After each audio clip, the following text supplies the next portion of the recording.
Repos et paix dans le Seigneur. Le Seigneur m'a demandé de faire une exhortation aujourd'hui, très importante. Je viens parler à toute personne dans le monde qui est dépendante de la prostitution des États-Unis qui s'est répandue dans le monde depuis particulièrement la fin de la Seconde Guerre mondiale.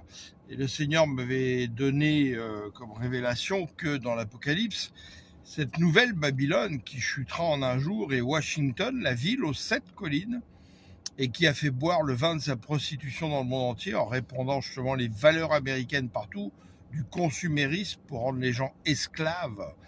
Et là où je vis par exemple en ce moment au Québec et où j'ai vécu avant, donc un système totalement nord-américain, mais malheureusement qui s'est répandu aujourd'hui aussi bien en Europe, en Afrique ou ailleurs, qui se répand de plus en plus, on voit bien comment les gens sont totalement esclaves des crédits, surendettés, se croient riches de l'extérieur mais pauvres.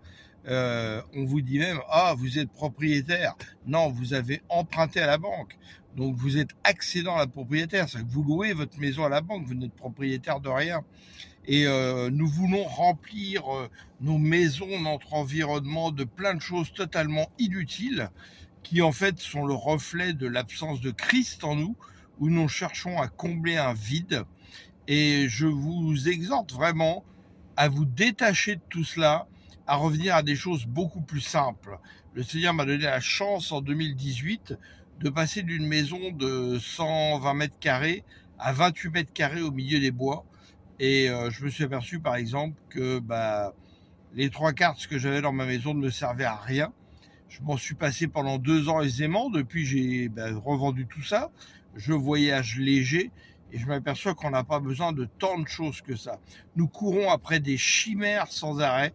Et la parole est claire. À quoi servirait-il à un homme de gagner le monde s'il perdait son âme? Et c'est ce que la plupart nous faisons sans même nous en rendre compte.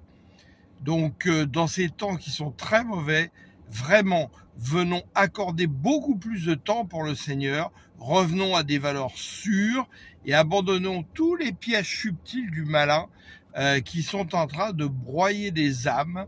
Et cela va s'accélérer, on l'a vu par rapport, par exemple, aux cérémonies qu'il y a eu aux Jeux Olympiques à Paris, mais il y en a eu d'autres, où les sataniques sont en train de relâcher des puissances des ténèbres très importantes qui vont venir encore plus corrompre l'esprit des gens.